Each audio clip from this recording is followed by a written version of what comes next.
पहले कांग्रेस के नेताओं का बसपा सुप्रीमो के आवाज जाना और फिर अखिलेश यादव का अपने नेताओं को एक संदेश देना। माइंड गेम्स चुनाव से पहले जारी हैं। हमारे साथ बात करने के लिए समाजवादी पार्टी प्रवक्ता पूजा शुक्ला मौजूद हैं। पूजा जी, किस तरीके से देखा जाए, पहले तो देखिए मैं सवाल आपसे लूँगा, जिस तरीके से कांग्रेस के नेता, भाई सांसद हैं आप, अनुसूचित विभाग के राष्ट्रीय अध्यक्ष हैं पार्टी के, बसपा सुप्रीमो के आवाज़ पर जाते हैं और फिर पार्टी के जो नेता हैं आधिकारिक तौर पर बयान देते हैं, कहते हैं कि भाई ये हमारा कोई आधिकारिक निर्देश या दौरा नहीं था, वो पर्सनल लेवल पर गए थे। समाजवादी पार्टी यूपी चुनाव से 8 महीने पहले इस मुलाकात को, इन तस्वीरों को किस तरह से देखती है? देखिए, समाजवादी पार्टी के राष्ट्रीय अध्यक्ष अखिलेश यादव जी ने पहले ही स्पष्ट कर दिया कि हमारी रणनीति पीडीए है। हमें उत्तर प्रदेश की जनता की खुशहाली और विकास के लिए पुनः सरकार बनानी है और वो सरकार हमारी पीडीए के द्वारा ही बनेगी। तो हम लोग तो एकदम, हमारा कॉन्सेप्ट क्लियर है, कौन कहाँ आ रहा है जा रहा है, हम इन सब चीज़ों में बहुत ज़्यादा इंटरेस्ट ही नहीं ले रहे। हमारा मुख्य मुद्दा ये है कि हम उत्तर प्रदेश में सरकार कैसे बनाएं, ताकि जो उत्तर प्रदेश के नौजवान हैं जो बेरोजगार घूम रहे हैं, महिलाओं के साथ जो इस तरह से छेड़छाड़ या बलात्कार की घटनाएं आ रही हैं, तमाम वो मुद्दे जिनसे हमारा उत्तर प्रदेश प्रभावित हो रहा है, तो हमें तो उत्तर प्रदेश की खुशहाली और विकास के लिए काम करना है। अच्छा। लेकिन जो कांग्रेस के लोग गए, अब ये किससे पूछ करके गए, किसके निर्देश पर गए, हम लोगों को तो जानकारी हुई है कि शायद डांट भी पड़ी है इनको। तो ये सोचने की बात है कि सांसद और अध्यक्ष अपनी मनमानी कैसे कर सकते हैं। तो साफ तौर पर और मिलने भी किससे गए, मायावती जी से आप ऐसे उठे और चले गए बिना अपॉइंटमेंट के, तो अपॉइंटमेंट भी लेना चाहिए था। और वो बहुत बड़ी नेता हैं और इनको कैसे पता चला कि उनकी स्वास्थ्य नहीं ठीक है। तो बहुत सारी चीज़ें हैं जो सवाल छोड़ती हैं, तो वो कांग्रेस के लोग समझेंगे और उस पर सफाई देंगे। लेकिन हमारा बहुत ही क्लियर है कि हम आदरणीय राष्ट्रीय अध्यक्ष अखिलेश यादव जी उत्तर प्रदेश के पुनः मुख्यमंत्री बने और पीडीए की सरकार बने। अच्छा, एक दिलचस्प बात यह है कि कार्यकर्ताओं की कल बैठक थी पार्टी ऑफिस में, तो अखिलेश यादव ने इशारों में बहुत कुछ कह दिया। हालांकि उनका जो आधिकारिक बयान सामने आया, उन्होंने कहा कि 403 की विधानसभा सीट्स हैं, उनमें हमारे कार्यकर्ता नेता पूरी तरीके से तैयार हैं। एक ये बयान, फिर उन्होंने कहा कि हमें सीट तय करनी है, मतलब कैंडिडेट अच्छा होना चाहिए, ये तय कर रहा है। उन्होंने एक अनऑफिशियल तौर पर ये भी बयान वहाँ पर दिया है। हालांकि इस बाद में उन्होंने ये भी कहा कि भाई अलायंस पार्टनर्स को सारी चीज़ें, लेकिन क्या है इस बयान के तात्पर्य, कि मतलब माइंड गेम्स चल रहे हैं इलेक्शन से पहले? नहीं, देखिए, सवाल लड़ने का नहीं है, सवाल जीतने का है। और समाजवादी पार्टी के राष्ट्रीय अध्यक्ष लगातार कह रहे हैं कि जो भी व्यक्ति चुनाव लड़ना चाहते हैं तो वो क्या जीत के समीकरण है, या कोई भी अलायंस पार्टनर अगर वो सीट चाहता है तो उसके पीछे जीत का समीकरण क्या है। क्योंकि हम चुनाव में जब जा रहे हैं तो समीकरण महत्वपूर्ण है, जीत महत्वपूर्ण है। और क्योंकि लास्ट में तो सरकार तो नंबर्स से बनती है, तो जितने अच्छे लोग लड़ेंगे, जितने ज़्यादा जीतने वाले लोग लड़ेंगे, वही विधायक बनेंगे। तो हमारी तैयारी तो क्लियर है, हमारे पास हर कॉन्स्टिट्यूंसी में जीतने वाले लोग हैं, लड़ने वाले लोग हैं।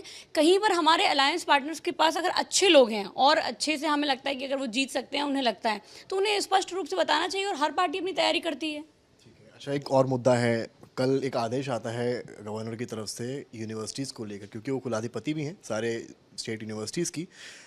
भाई ड्रेसेस जो हैं वो अब एक तरीके से ड्रेस कोड होगा उसका, आप कैजुअल्स पहन कर नहीं जा सकते यूनिवर्सिटीज़ में।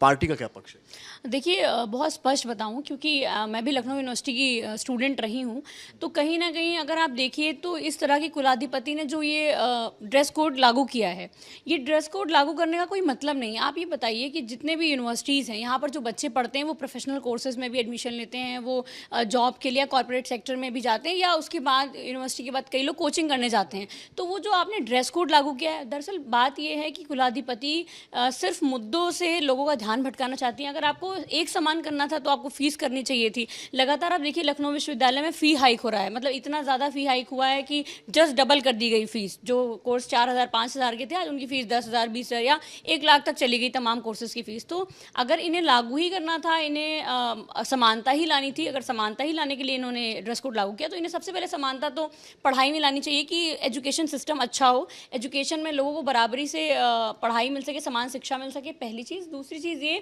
कि जो फ़ी हाइक हो रहा है उस पर लगाम लगाए। मुद्दे बहुत सारे हैं यूनिवर्सिटीज़ के, खाली ड्रेस कोड क्यों लाया गया? और ड्रेस कोड, आज जो 18 साल से ऊपर का बच्चा है वो देश का प्रधानमंत्री चुन रहा है, तो वो क्या पहने और क्या नहीं पहने, ये कंट्रोलिंग मानसिकता नहीं होनी चाहिए लोगों। मेरा आखिरी सवाल आपसे है, लखनऊ की मेयर हैं अखिलेश यादव ने भी एक पोस्ट किया है, आपने शायद पढ़ा भी होगा उस पोस्ट को, फटकार लगी इलाहाबाद हाई कोर्ट से उनको।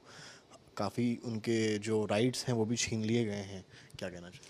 देखिए, हमारे पार्षद ललित किशोर तिवारी जी लगातार संघर्ष कर रहे थे। वो समाजवादी पार्टी के अधिकृत प्रत्याशी थे और जिस तरह से भारतीय जनता पार्टी को सुप्रीम कोर्ट से और हाई कोर्ट से दोनों जगह से फटकार लगी और मेयर के जिस तरह से अधिकार फाइनेंशियली और एडमिनिस्ट्रेटिव दोनों सीज किए गए हैं, साफ तौर पर दिखाती है कि महापौर अपने आप को सुप्रीम कोर्ट से भी बड़ा समझती हैं, हाई कोर्ट से भी बड़ा समझती हैं।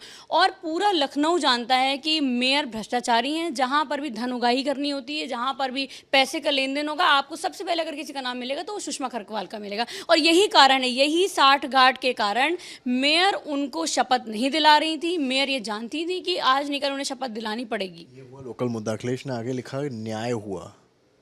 जो उन्होंने कमेंट अखिलेश यादव की मां को लेकर किया था, आपको लगता है कि नहीं, न्याय उन्होंने इस सेंस में कहा कि हमारे पार्षद लगातार लड़ रहे थे और कोर्ट मतलब पहला ऐसा जजमेंट है, ये ऐतिहासिक हिस्टोरिकल जजमेंट है जब हम लोग विपक्ष में हैं और उसके बाद कोर्ट ने हमारे पक्ष में, हमारे पार्षद के पक्ष में फैसला दिया, पहली बात। और दूसरी बात ये कि उस फैसले का पालन ना करने पर एडमिनिस्ट्रेटिव पावर और फाइनेंशियल पावर किसी मेयर की छीनी गई। वो पहली मेयर हैं ये सुषमा खरकवाल, तो इसी सेंस में न्याय हुआ। बाकी देखिए, बहुत स्पष्ट मैं कहना चाहूँगी, यदि आपकी मानसिकता अच्छी नहीं है, आपकी मानसिकता साफ नहीं है, आप देख लीजिए जितने भी लोगों ने माननीय श्री अखिलेश यादव जी का अपमान किया या इस तरह का कृत्य किया, जो अभी आपने हाल ही फिलहाल के दिनों में देखा होगा, तो किस तरह का परिणाम ऊपर वाले की तरफ से मिला है, ये बताने की ज़रूरत नहीं है। शुक्रिया बात करने के लिए। आप सुन रहे थे समाजवादी पार्टी प्रवक्ता पूजा शुक्ला को साफ कह रही हैं यूनिवर्सिटीज़ की बात है तो थोपी नहीं जा सकती हैं चीज़ें, तो वहीं चुनाव से पहले सरगर्मी भी बढ़ती नजर आ रही है। कैमरामैन गौरव के साथ समर्थ श्रीवास्तव, लखनऊ आज तक।